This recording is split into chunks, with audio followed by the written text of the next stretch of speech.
Samson Sibarani, Kasubdit Kemudahan dan Bantuan. Dari Direktorat Pelaksanaan Pembiayaan Perumahan, kepada Bapak Moderator dan juga narasumber dalam sesi 3, dipersilahkan untuk maju ke tempat. Bismillahirrahmanirrahim. Assalamualaikum warahmatullahi wabarakatuh.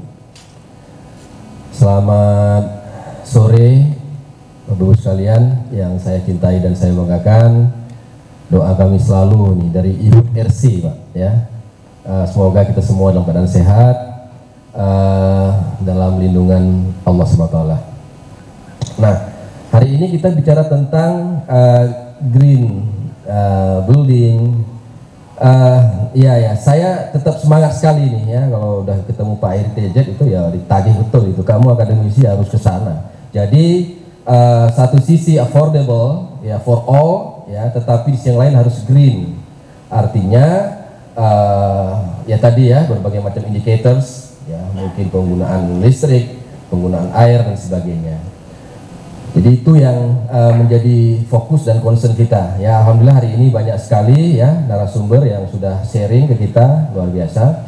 Nah, jadi hari ini sebenarnya banyak sekali ya, saya ingin cerita, mungkin titipan juga buat teman-teman di Green Building, Pak Wijayanto ya, mungkin di Green Building Council itu framework kita dalam menilai green ini, infrastructure, green building, bahkan saya sebut green basic infrastructure, green construction, bahkan green built environment itu mungkin perlu diperkaya ya. Kalau hari ini mungkin baru kita menilai bagaimana kita menekan penggunaan air, bagaimana kita menggunakan energi listrik, menekan energi listrik. Nah, jangan-jangan ketika kita bicara tentang menekan energi listrik, ya tidak menggunakan AC, tidak menggunakan lampu yang banyak, itu ternyata bukan di building saja, tetapi juga di built environment. Nah, jadi regulasi di Indonesia banyak banget, ya. Tapi mohon maaf kalau kita bicara tentang zoning regulation saja itu masih jauh panggung api gitu ya. Apalagi bicara estate management.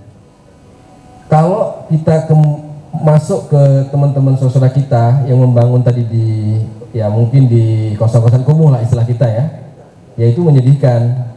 Rumahnya sudah empet-empetan, ya, nggak ada angin bisa masuk, apalagi udara bisa pencahayaan bisa masuk. Ya, satu sisi mereka punya permasalahan kemampuan membeli, membayar, tapi sisi yang lain memang ya mereka harus pakai kipas angin, mereka harus pakai lampu di siang hari dan sebagainya. Jadi sangat-sangat kontraproduktif ya, contradiction bagi mereka yang harusnya dibantu malah tinggal di rumah yang tidak bisa menekan biaya-biaya tadi. Saya kalau ngajar, karena saya di planologi, kepada mahasiswa saya tanya, pertama itu supaya nanti ngerti, oh IMB itu maksudnya apa sih? Oh ternyata IMB itu adalah bukan hanya sekedar secari kertas itu, tetapi IMB itu untuk memastikan tadi udara ya itu bisa masuk ke dalam ruangan, cahaya, kemudian bangunan sebelahnya nggak ganggu bangunan sebelahnya karena ada batas bangunan dan sebagainya. Ini yang kita tidak pernah sadari. Maka saya tadi nitip kalau bisa jangan hanya sekedar ngukur building passive design, tetapi juga build environment. Ya, ke depan itu kita ingin membangun rumah ya, tempat hunian tadi dan lingkungan sekaligus yang green. Gitu ya. Nah, jadi itu yang saya membayangkan bisa ya, ini saya tantang nih Pak Samson sama Pak Heritage dulu lah, minggu depan mampirlah ke tempat kami, Pak. Jadi kita tidak berwacana gitu ya, pusing juga. Saya terus terang udah agak males seminar-seminar nih Pak DZ. Ya, tadi sampaikan Pak Wijayanto, kita itu banyak berbicara tapi tidak berkomunikasi. Ya, ini yang paling menyedihkan menurut saya. Komunikasi yang baik menurut saya itu bagian dari green. Ya, kita tidak perlu banyak kali buat seminar di hotel seperti ini, lampunya banyak, habis transport sebagainya. Hanya butuh communication, bukan speaking di sini gitu. Ya, berkomunikasi ya dari hati ke hati, apa yang ada di Sumatera Selatan, apa yang ada di PUPR, banyak banget gitu ya. Pak TZ sampai tadi lupa makan, dia sambil wah ini ada ide telepon langsung udah dan sebagainya. Nah itu komunikasi yang jauh penting. Saya katakan memang Indonesia ini yang justru lebih berat menurut saya adalah green governance itu. Jadi bukan teknologi. Saya kira desain itu mudah. Hari ini saya minta anak arsitek membuat berbagai macam bentuk desain itu bisa jadi. Masalahnya ya kembali lagi berhenti di desain. Ya, Bu Sekjen PU dulu kan di Pusat Bang Kim ya Pak ya. Yo udah banyak kali habis duitnya Pak Ari TJ. Ya. Para peneliti semua tuh tulis bangkit di ketilannya itu berapa duit habis. Sekarang saya tanya, sekarang yang sudah dipakai untuk rumah subsidi berapa banyak?